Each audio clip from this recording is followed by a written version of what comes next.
இடரிலும் தளரிலும் எனதொரு நோய் தொடரிலும் குணகடல் தொழுதிருவே கடல்களில் அமுதொடு கலந்த நஞ்சையின் இடரில் அடக்கிய வேதியனே இதுவோ எமை ஆளுமாறு ஈவதொன்று எமக்கில்லையே அதுவோ உனது இன்னருள் ஆவடுதுறையவனே.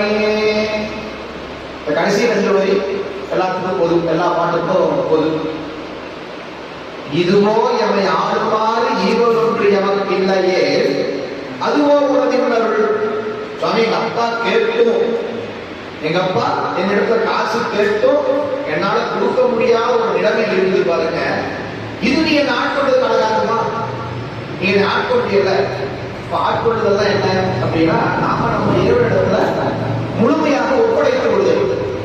தன்னை அடைத்தால் வினை தீர்ப்பதன்றோ தலையாயவர் தன் கடன் ஆவதுதான். நான் உனக்கு ஆட்பட்டேன்னு என்ன அர்த்தம்?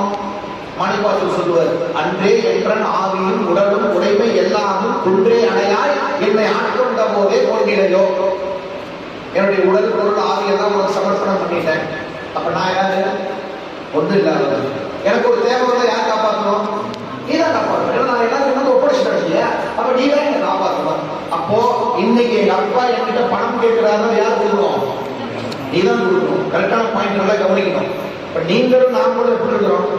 சாமி, நான் உங்களை கும்பிடுறோம். யாராவது உடல் பொருள் ஆவிய சிவபெருமானுக்கு கொடுத்தோமா? சாமி, என் சொந்த பொருள் சிவபெருமான் கோயிலுக்கு எழுதி வச்சுட்டேன், என் பர்சனலா சிவபெருமானுக்கு கொடுத்துட்டேன், என் உடம்பு கொடுத்துட்டேன், என் உயிரை கொடுத்துட்டேன்னு யாரும் சொல்லுவோமா? யாரும் சொல்ல மாட்டோம்.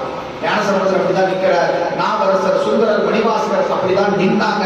அதனால அவங்க உரிமையோட சாமியை கேட்டாங்க. இப்ப அந்த பாயிண்ட் தான் பேசுறாரு. இதுவோ எவை ஆளுமாறு ஈவதொன்று எனக்கு இல்லையே அதுவோ உனக்கு இன்னருள். நீ அருள் மிக்கவன் அல்லவா? அப்ப நீ என்ன பண்ணணும்? எனக்கு தேவையானது நீதான் செஞ்சு கொடுக்கணும்.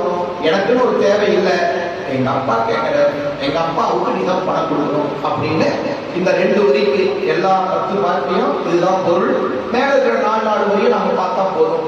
அதுல முக்கியமா 2 வரி தான் சிறப்பு. அடுத்த 2 வரி இறைவனை புகழ்வது. இப்ப நம்ம கருத்தை பார்க்கலாம். நோய் தொடரிலும் உணகடல் தொழுது இடுவே. பாருங்க, யார் சார் சிவனடியார் அப்படின்னு கேட்டா, வாழ்க்கையில இடர்பாடு வரும். எல்லாருக்கும் ஒரு இயற்கை தானே. அவங்க செஞ்ச நல்வழி தீவினை அடிப்படையில் இடர்பாடு வரும். சார், நான் ஜாலியா இருந்தா சாமி கும்பிடுவேன், வாழ்க்கையில கஷ்டம் வந்தா சாமி கும்பிட மாட்டேன்னா அது நியாயமா? இடரிலும் தளரிலும். சார், நான் இளமையா ஆரோக்கியமா இருந்தா சாமி கும்பிடுவேன், வயசாச்சுன்னா சாமி கும்பிட மாட்டேன் அப்படின்னா கரெக்டா? இடர், என் வாழ்க்கையில் இடர்பாடு வந்தாலும் கூட நான் இறைவனை வணங்கிக் கொண்டே இருப்பேன். இடர் களையாரேனும் எமக்கு இரண்டாரேனும் படரும் நெறி வழியாரேனும் சுடர்முழுவில் என்பரா கோலத்து எரியாரும் எம்மானாக்கு. நல்லா கவனிங்க, அன்பு வராது. எந்த சூழ்நிலையும் அன்பு மாறாதுங்க சாமி மேல. அதுதான் அன்பு. அன்பு மாறும்னு சொன்னா எப்படி அன்பாகும்? நல்லா யோசிச்சு பாருங்க. கொஞ்சம் பொறுமையா நம்ம யோசிக்கணும். உலகியலா இருந்தாலும் சரி, அருளியலா இருந்தாலும் சரிங்க. சார், அவர் எனக்கு காசு கொடுத்துட்டு வரைக்கும் நான் அவருக்கு நண்பன், அவர் எனக்கு காசு கொடுக்க மாட்டாருன்னா அவருடைய விரோதின்னு சொன்னா, அப்ப இத்தனை நாள் நீ பழகிறது எது? அன்பா விரோதமா? நீ அப்ப காசுக்கு பழகினியா, நீ நட்புக்கு பழகினியா? கேள்வி வருதா இல்லையா? யோசிச்சு பாருங்க. அப்ப இதேதான் அருளியல். இதுதான் உலகியல் மட்டுமல்ல, அருளியலும் இதுதான் கருத்து. பங்கு, நீங்க எனக்கு காசு கொடுத்தாலும் சரி கொடுக்காட்டியும் சரி, நான் உங்களுக்கு எப்போ அடிமை, நீலா அடிமை உனக்கே ஆளாய். ஆனா நான் எப்படி பண்ணுவேன்? பிறரை வேண்டாதே. நான் இன்னொரு போய் காசு கேட்க மாட்டேன், எனக்கு தேவையான உங்களை தான் கேட்பேன். ஆனா எனக்கு கொடுக்க மாட்டீங்கன்னா நான் என்ன பண்ணுவேன்? வேதனை தான் போடுவேன். மூடா தீட்டோடு உள்ளே கலந்து முகத்தால் இடவாடி ஆனா இருக்கும் அடியா தங்கள் அண்ணல் சொன்னத்தால் பாடாங்கிருப்பீர் திருவாரூரில் வாழ்ந்து போகிறே. சுந்தர் கொஞ்சம் கோபமா பேசுற, சம்பந்தர் கோபமா பேசல.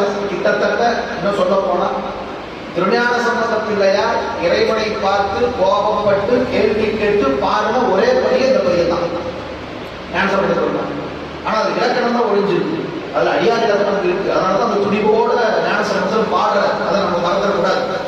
அப்போ பெருமானே, எந்த சூழ்நிலையிலும் நான் உன்னை வணங்கிட்டே தான் இருக்கேன், உன்னை வணங்காம இருக்க மாட்டேன். எனக்கு எது வந்தாலும் பார்க்க வேண்டியது உன்னுடைய கடமை. ஒரு குழந்தை இருக்குங்க, குழந்தையை பாதுகாக்க வேண்டியது யாருடைய கடமை? தரல.